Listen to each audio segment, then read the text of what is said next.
Kisah ini terjadi kira-kira 3 tahun yang lalu. Waktu itu, Hendro dan Doni lagi asik naik motor dengan santainya. Rencananya, Doni mau pergi apel malam minggu ke rumah pacarnya Dewi.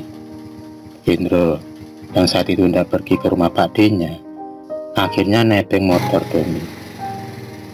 Sepeda motor Doni pun berjalan pelan, menyusuri kegelapan malam itu. Saat itu kira-kira pukul 8 malam. Tak lama kemudian, sampailah Doni dan Hendro di depan rumah Pak D Hendro. Motor pun berhenti, dan Hendro pun segera turun.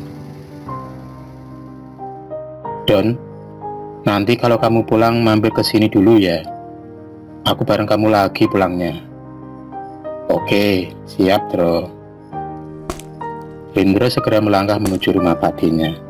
Sementara Doni segera melanjutkan perjalanan menuju ke rumah pacarnya. Tak lama kemudian, sampailah juga Doni di depan rumah Dewi. Doni pun menghentikan laju motornya dan segera memarkirkan di depan rumah Dewi. Saat itu, suasana tampak sepi. Doni segera melangkah menuju pintu rumah. Doni pun mengetuk pintu beberapa kali. "Assalamualaikum. Assalamualaikum." Selang beberapa saat, pintu pun terbuka dan dari dalam tampak seorang gadis cantik tersenyum. Dia adalah Dewi, pacar Doni. Dewi segera mengajak Doni masuk ke dalam rumah, dan Doni pun segera melangkah masuk mengikuti langkah Dewi. Mereka berdua segera duduk di ruang tengah di depan TV. Dewi kemudian melangkah ke dapur dan segera menyalakan kompor, meraih ceret dan menaruhnya di atas kompor. Dewi ingin membuat kopi susu kesukaan pacarnya. Beberapa saat kemudian, air pun mulai panas dan segera Dewi menuangkan air itu ke dalam gelas. Kopi susu pun sudah jadi. Dan Dewi segera melangkah menuju ke ruang TV lagi. Mereka berdua duduk ngobrol sambil bercanda. Di tengah keasikan mereka berdua ngobrol, tiba-tiba mereka dikagetkan dengan siaran TV yang tiba-tiba berubah film horor. Tampak di layar TV nongol hantu yang lagi keluar dari kubur.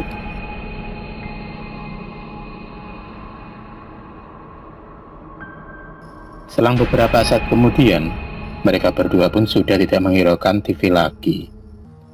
Mereka asik berduaan di depan TV. Biasa, anak muda baru pacaran. Rupanya, tak terasa sudah 3 jam Doni dan Dewi ngobrol berduaan.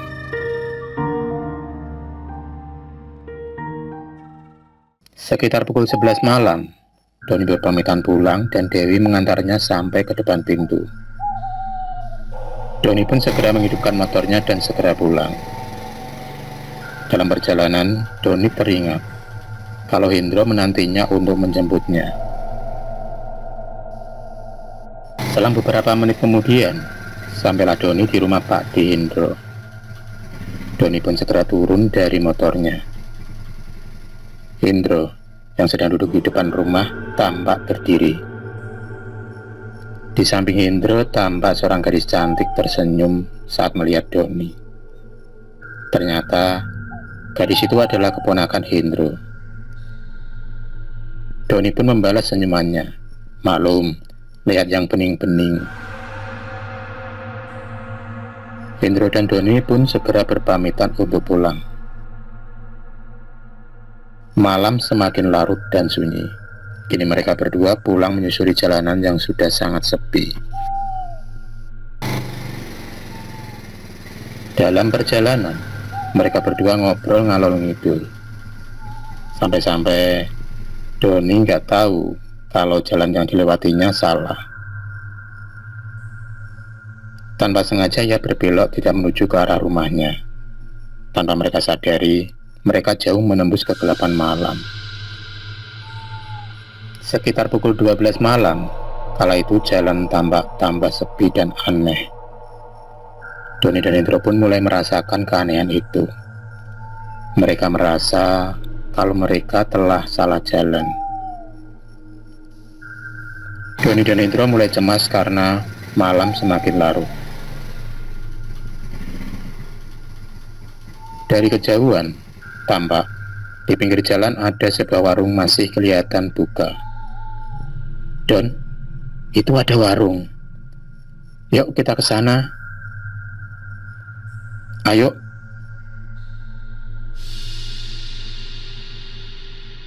Doni pun segera mengarahkan motornya menuju ke warung yang tampak masih buka itu. Tak berapa lama, sampailah ia di depan warung tersebut. Tampak di dalam ada dua orang sedang duduk makan.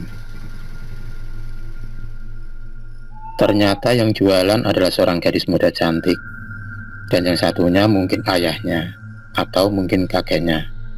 Sudah tua, sekitar umur 65 tahunan.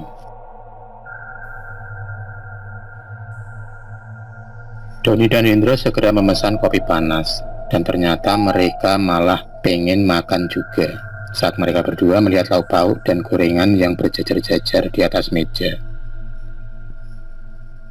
Mbak, sama nasi juga ya? Pakai lauk ayam goreng. Iya mbak, aku juga ya. Cuma lauknya pakai ikan tongkol saja. Gadis penjual nasi itu pun hanya tersenyum dan mengangguk. Tak lama kemudian, pesanan kopi dan nasi pun sudah jadi. Gadis itu kemudian menyuguhkannya kepada Doni dan Hendro. Don, lumayan. Malam-malam malah kita ketemu warung makan yang penjualnya cantik banget. Iya Hendro, bener. Kalau kayak gini, betah deh ngopinya. Doni dan Hendro mulai menikmati makan malam itu dengan perlahan, sambil sesekali melirik gadis cantik itu. Setelah selesai makan, Doni dan Hendro asik ngobrol sambil menyalakan rokok yang mereka bawa. Asap rokok pun mulai keluar terbang tertiup angin. Sambil merokok, mereka menikmati kopi panas yang kini sudah menjadi hangat. Entah kenapa, tiba-tiba Doni dan Hendro merasa lapar lagi. Padahal barusan habis makan satu piring. Doni dan Hendro kemudian memesan lagi satu porsi untuk mereka. Dan lagi-lagi, gadis cantik penjual nasi itu pun hanya mengangguk sambil tersenyum. Kali ini Doni dan Hendro merasa ada hal yang aneh yang dirasakan mereka dari tadi. Dari tadi, di samping mereka ada dua orang yang duduk sambil ngopi, tapi tak sepatah kata pun terucap dari mulut mereka. Dan juga gadis penjual nasi itu pun juga hanya mengangguk dan diam tanpa pernah berkata. Pikiran aneh pun mulai menyelimuti pikiran Doni dan Hendro.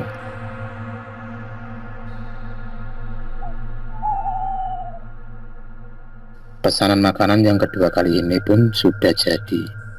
Doni dan Hendro yang melihat satu porsi makan yang mereka pesan ini pun tampak senang. Namun, mereka tampak saling melirik.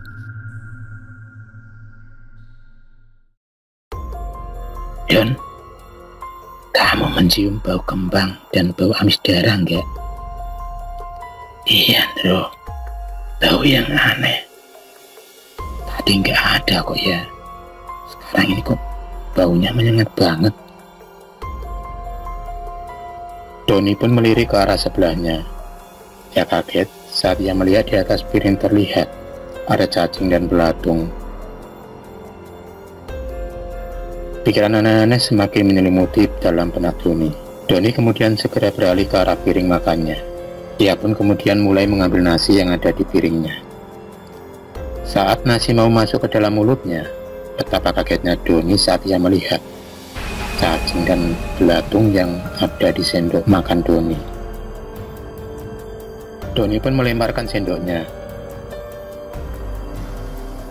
Hendro yang tak kalah kagetnya saat dia tahu yang ia makan barusan adalah nasi yang bercampur cacing dan belatung. Dalam rasa ketakutan, Hendro dan Doni mulai menatap di sekelilingnya. Tambah ketakutanlah mereka berdua saat orang-orang di sekelilingnya kini melihat dia dengan tatapan mata yang kosong dan muka pucat seperti orang mati. Tubuh Doni dan Hendro mulai gemetaran, keringat dingin mulai bercucuran. Dan tambah kaget lagi saat gadis penjual nasi itu muncul dengan muka pucat dan wajah yang berlumuran darah.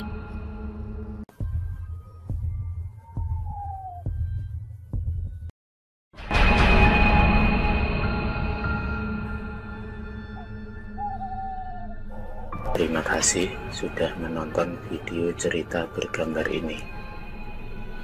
Klik subscribe untuk terus berlangganan video-video cerita bergambar selanjutnya. Semangat berkarya.